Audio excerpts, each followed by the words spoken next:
Hello दोस्तों, आज हम डिस्कस करेंगे यूथेनेशिया यानी इच्छा मृत्यु के बारे में, जिसे मर्सी किलिंग भी कहा जाता है।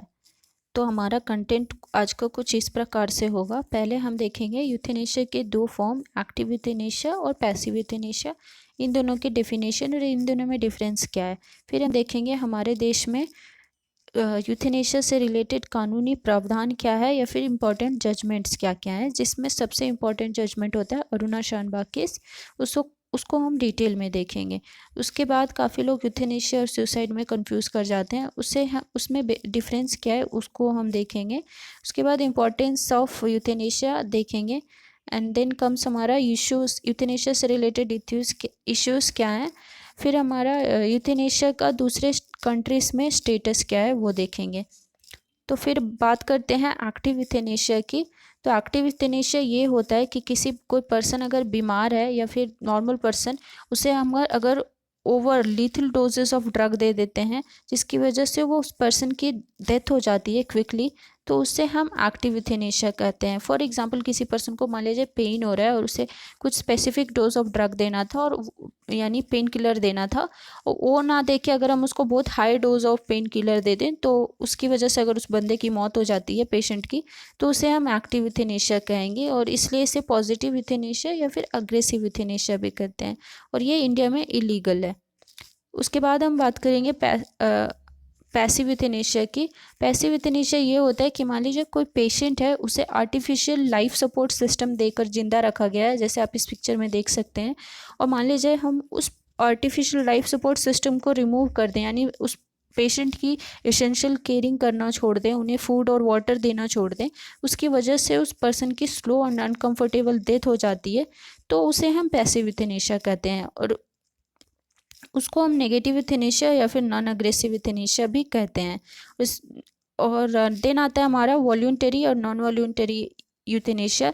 ये भी एक प्रकार का यूथेनेशिया का फॉर्म ही आता है। तो फर्स्ट हम देखेंगे वॉल्यूंटरी, मतलब कोई पेशेंट बीमार है but he can give his consent. अगर वो पेशेंट कंसेंट देता है कि मेरे को मर्सी किलिंग के लिए कंसिडर करा जाए, तो उसे हम वॉल्यूंटरी यूथेनेशिया बोलेंगे। और अगर किसी पेशेंट को कंसेंट नहीं दे पाता है क्योंकि वो बहुत ज़्यादा बीमार है, तो उसके बदले अगर कोई उनको क्लोज रिलेटिव उन परमिशन देता है, तो उसे हम नॉन वॉल्यूंटरी पैसिव यूथेनेशिया करेंगे। इसके बाद हम देखेंगे हमारे यहाँ कानूनी प्रावधान क्या है यूथेनेशिया से रिलेटेड। तो पहला केस हमारा आता है state of Maharashtra versus Maruti Shripati Dubal, जिसमें बॉम्बे हाई कोर्ट कहती है कि राइट टू लाइफ जो आर्टिकल 21 है उसमें राइट टू डाई भी आता है। और सेम केस को सुप्रीम कोर्ट अपहेल्ड करती है, सेम जजमेंट को सुप्रीम कोर्ट अपहेल्ड करती है P Rathinam versus union of India case में।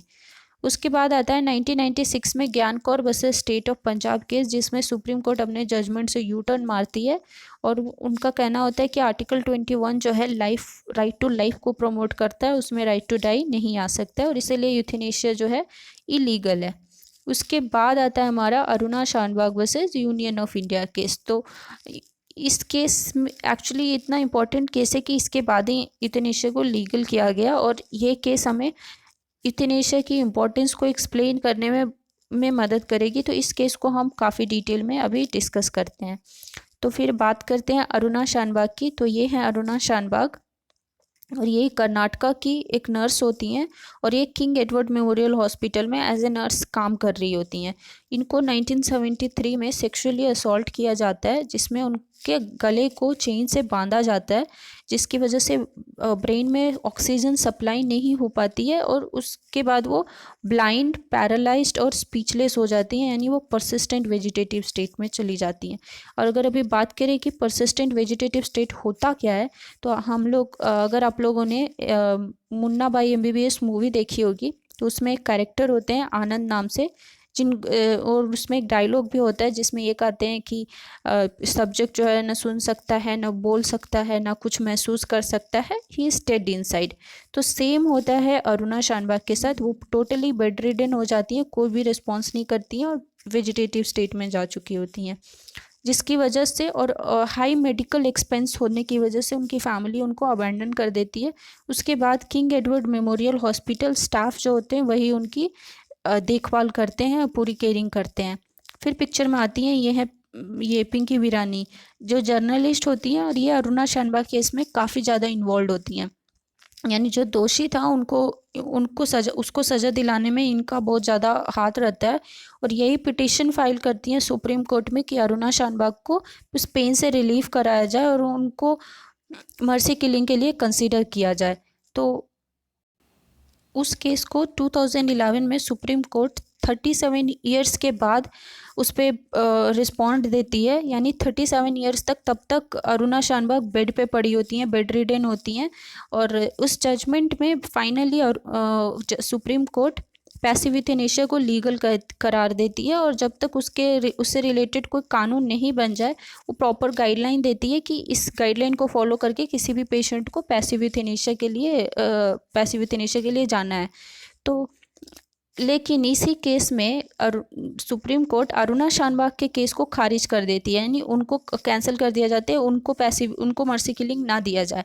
और अगर आप लोग को डाउट होता है कि इन्हीं की केस की वजह से पैसिव यूथेनेशिया लीगल हुआ बट इन्हीं को नहीं दिया गया मर्सी किलिंग के लिए परमिशन, तो वो इसलिए होता है क्योंकि जो गाइडलाइन होती है वो ये कहती है कि अगर कोई पेशेंट है जो अपना मतलब नॉन वॉल्यूंटरी यूथेनेशिया के लिए जाना है, वो अपना कंसेंट नहीं दे सकती है, तो उनके बदले कोई उनके पेरेंट्स या फिर स्पाउस या फिर उनके एब्सेंस में उनके कोई क्लोज रिलेटिव या फिर उनके भी एब्सेंस में कोई नेक्स्ट फ्रेंड ही उनके बदले परमिशन दे सकता है।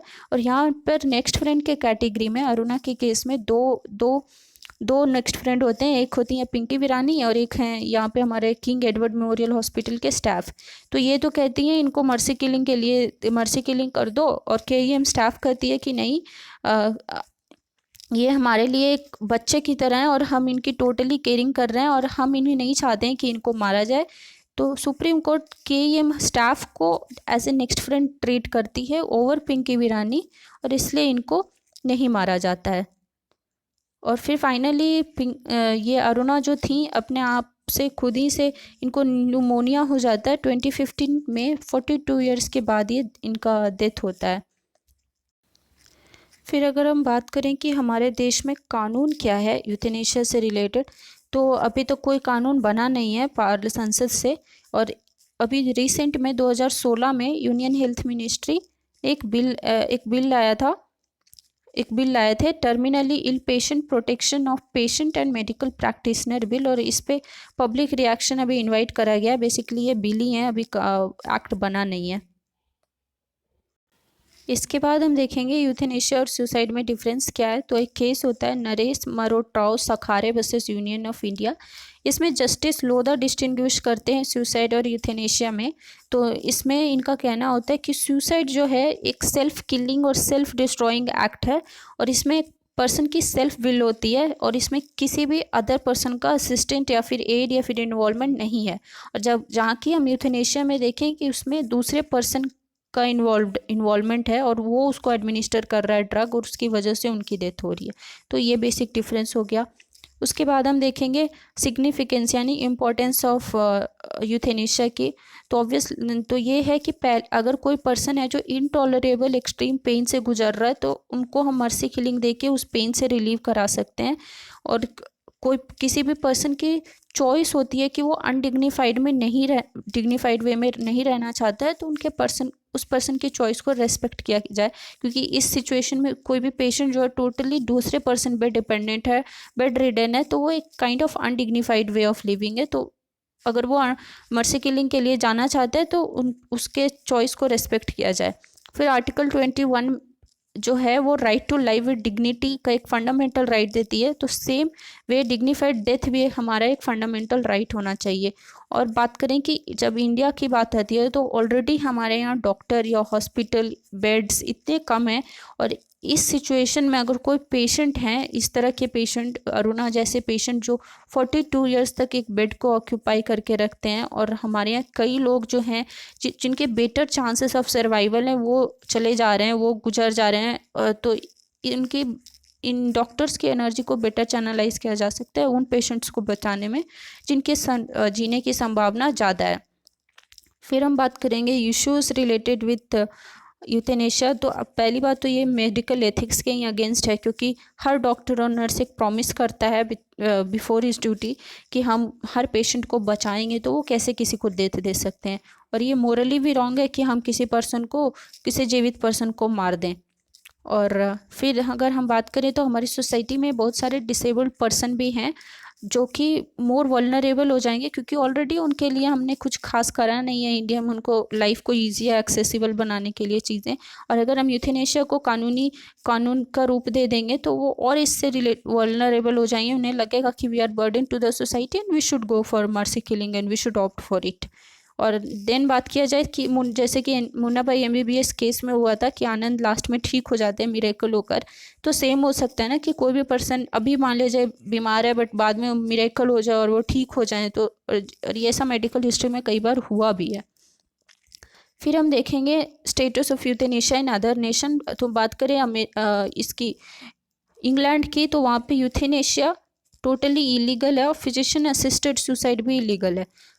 फिजिशियन असिस्टेड सुसाइड हुआ यानी कोई डॉक्टर ही किसी पेशेंट को उनकी इनटॉलरेबल पेन से उनको रिलीफ करने के लिए ओवरडोज ड्रग दे के उनको मार दे तो उसे फिजिशियन असिस्टेड सुसाइड कहेंगे। स्विट्जरलैंड, कनाडा, नीदरलैंड और जर्मनी, ये सब में फिजिशियन असिस्टेड सुसाइड लीगल है। तो बस इतना ही। Thank you for watching. बाकी मिलते हैं नेक्स्ट वीडियो में, तब तक के लिए बाय।